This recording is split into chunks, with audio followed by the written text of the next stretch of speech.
Bonjour à tous et bienvenue dans Voyons voir. Cette semaine, direction Lyon pour visiter le premier bike park indoor de la région. Bienvenue à WeRide, une salle de loisirs de 7000 m² dédiée aux pratiques du VTT et du BMX. Ce parc s'adresse à tous les pratiquants, débutants et confirmés, mais aussi les athlètes qui pourront venir s'entraîner en vue des prochains JO. À leur disposition, des pistes de all mountain, pump track, jump line ou un airbag incliné, une installation unique en France. Bonjour Thomas. Bonjour. Merci beaucoup de nous accueillir dans cet écrin qui est magnifique, fraîchement ouvert, et on voit qu'il est actif et que les gens sont intéressés par ton concept. Alors Jérémy et toi, vous avez fondé un nouvel univers, le WeRide Park. Qu'est-ce que c'est? C'est quoi ce concept?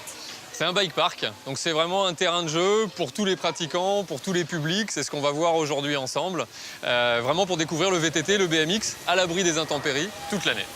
Alors concrètement, quand est-ce que ce projet a émergé dans vos esprits? Quand est-ce que vous vous êtes dit, tiens, on doit créer ça? Parce qu'il faut le rappeler, c'est assez unique dans notre région, et même, voire même en France. Je crois que c'est du côté du Nord qu'il y en a un, mais c'est tout. On est le deuxième bike park. On va tirer un coup de chapeau à Stride, c'est le parc de Strasbourg qui a ouvert il y a 2 ans. Et nous, ça fait plus d'1 an et demi maintenant qu'on travaille sur le projet. Vraiment un projet d'entrepreneurs sportifs. Jérémy et moi, on est vraiment pratiquants multisports. Et l'envie de créer un lieu... pour nous déjà, c'est-à-dire pratiquants, pour nos familles, pour les grands-parents, on en reparlera aussi, et pour les riders, pour les professionnels qui viennent s'entraîner ici. Donc concrètement, sur le papier, quels étaient les objectifs de WeRide Park? L'objectif, c'était vraiment de déjà trouver le bâtiment pour accueillir toutes les disciplines.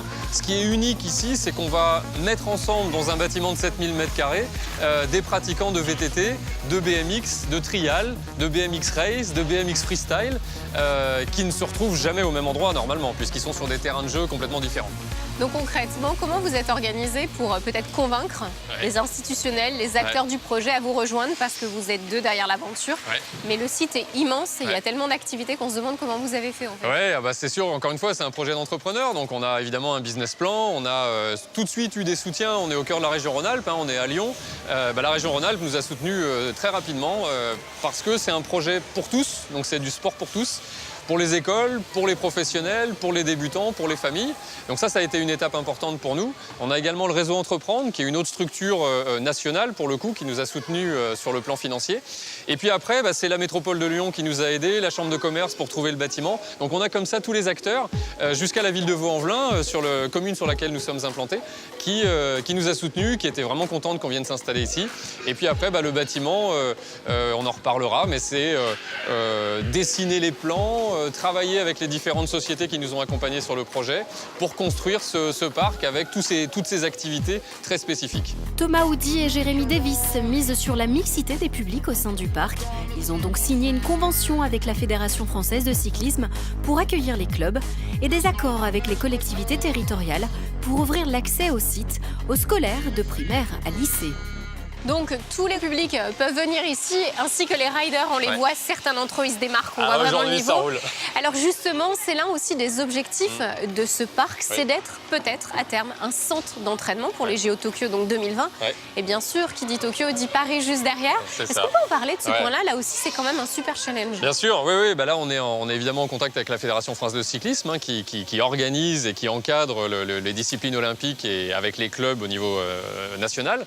Il se trouve qu'en région Auvergne-Rhône-Alpes, on a le plus grand nombre de clubs, le plus grand nombre de pratiquants de BMX Race, énormément de pratiquants de VTT, donc c'était vraiment un terrain fertile. Et par rapport donc aux Jeux Olympiques, on est sur une démarche effectivement avec une ambition, avec ce qu'on voit peut-être derrière nous, qui est l'airbag, et puis d'autres modules avec des bosses, etc., qui sont freestyle. Et ça, c'est la nouveauté. En 2020 et en 2024, on a donc le BMX freestyle qui va être sport olympique. Et on a effectivement aujourd'hui autour de nous des pratiquants qui pourront prétendre à aller chercher des médailles.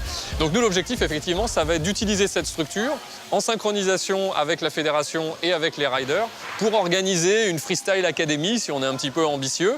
Donc la WeRide Freestyle Academy, qu'on va lancer très très prochainement. Là, c'est un scoop. On va communiquer sur les cours, les stages qu'on va pouvoir mettre en place avec l'outil de travail dont on dispose. Beaucoup de défis, Jérémy et Thomas. On a l'impression qu'en fait, vous avez démocratisé le VTT pour tout le monde. Là, tout le le monde s'y retrouve. C'est ça, C'est ça. Ouais, vraiment.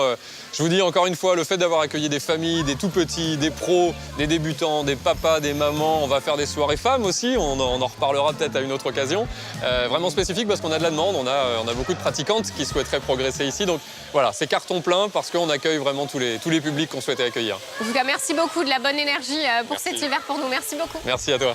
Le temps de rejoindre la compétition du jour, direction Annecy, où le skateboard passionne toujours autant les petits comme les grands. Nous sommes de retour à Lyon, au sein du premier bike park indoor de la région. Parmi les vététistes du jour, des riders confirmés venus de notre région et de toute la France, pour un challenge sur 3 disciplines, jumpline, freestyle et pump track. Pour juger la compétition, PEF, un freerider lyonnais à la renommée internationale. Pierre-Édouard, bonjour. Bonjour. Merci beaucoup de prendre le temps pour nous. D'ici quelques minutes, une compétition va démarrer. Tu vas être le juge. À tes heures perdues, eh bien, tout simplement tes compétiteurs, ça fait déjà 30 ans cette histoire d'amour avec le vélo. Alors, est-ce que tu peux nous parler un peu de ces disciplines? Quelles sont les tiennes, les favorites que tu as autour de ce vélo? Donc moi j'ai attaqué, comme on l'a dit, il y a une trentaine d'années par le BMX Race. Donc passionné de vélo depuis toujours dans la famille, on est tous passionnés de vélo et tout ça. Donc j'ai pas mal évolué dans le monde du vélo. Donc on va dire en tant qu'amateur jusqu'à mes 25 ans. Donc j'ai pratiqué le BMX Race jusqu'à l'âge de 22 ans. Après j'ai enchaîné avec le 4Cross et le dual en VTT, donc avec des roues de 26 pouces. Après j'ai fait ce qu'on appelle du dirt et du slopestyle. C'est un peu la même discipline qu'en ski et en snowboard. Et maintenant je fais du freeride, donc c'est ce qu'on voit à la télé, les gens qui sautent des falaises en vélo, c'est ce que je fais maintenant.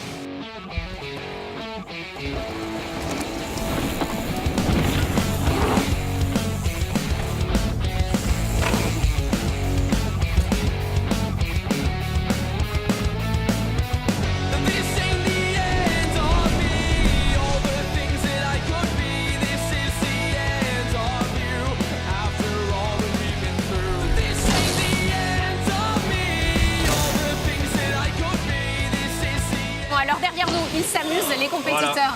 Une compétition de jumpline dans laquelle Exactement. tu es juge. Voilà. Donc aujourd'hui, tu vis pleinement de ce vélo et tu Ouais. as beaucoup de recul dessus pour juger justement cette nouvelle génération.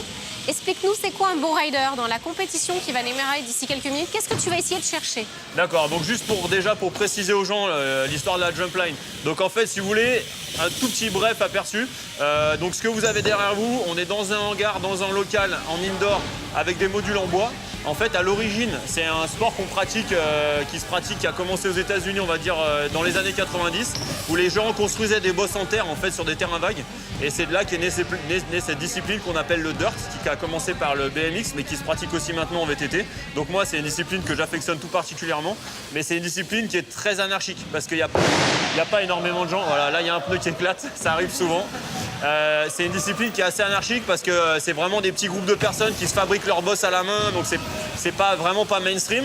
Et là, du coup, grâce à des structures comme WeRide, on est arrivé en indoor pour les gens, parce que l'hiver, donc forcément, c'est des bosses en terre, donc ça roule pas quand il pleut et tout ça. Donc là, grâce à des structures comme WeRide, on arrive à faire des structures qui sont toutes en bois comme ça, tout condensé dans une petite salle. On peut rouler tous ensemble, où il y a zéro entretien, parce qu'une fois que les bosses sont faites, on a juste à venir rouler en fait.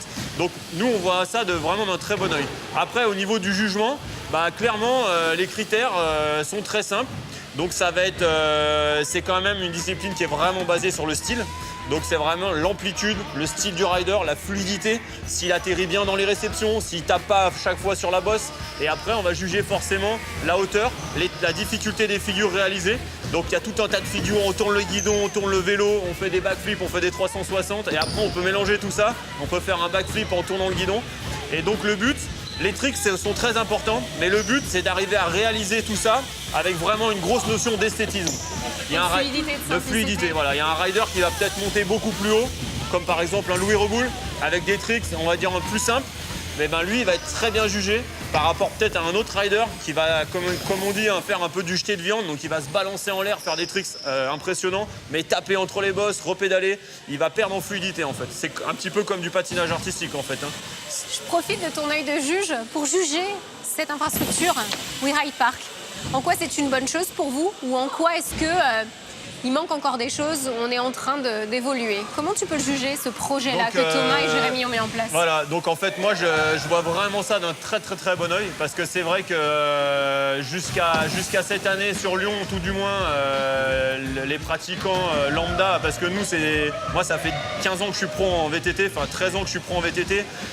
J'ai eu la chance d'acquérir un terrain. On a toujours eu des terrains pour s'entraîner, en fait, sur des terrains privés. Donc nous, on a toujours eu des structures.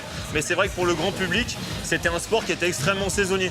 Donc l'été, on va à la montagne, on achète un pass, on fait des remontées en navette, on roule avec des vélos de descente. L'hiver, on rentre à Lyon, qu'est-ce qu'on fait? Il pleut, machin. On va faire les courses, on va au cinéma, on fait plus de vélo. Mais maintenant qu'il y a cette structure-là, eh ben les jeunes, ils peuvent venir le week-end, en semaine, le soir, en sortant du boulot, avec leurs parents ou sans leurs parents. Ils peuvent venir ici. Comme en station, ils payent un droit d'entrée pour utiliser les structures, une assurance et tout ça, et ils viennent profiter des infrastructures. Donc ça, pour notre sport, c'est fantastique. C'est du bonus. Et la compétition va commencer. Je crois que le DJ t'appelle, la musique vient de démarrer. Ça marche. Merci beaucoup, Pep. Aucun problème, merci à vous de vous intéresser à notre Merci sport. beaucoup. Merci. Au revoir. Les prochains JO se tiendront en 2020 puis 2024 à Paris. Avis donc aux riders du monde entier. C'est aujourd'hui chez nous qu'il faut s'entraîner pour gagner.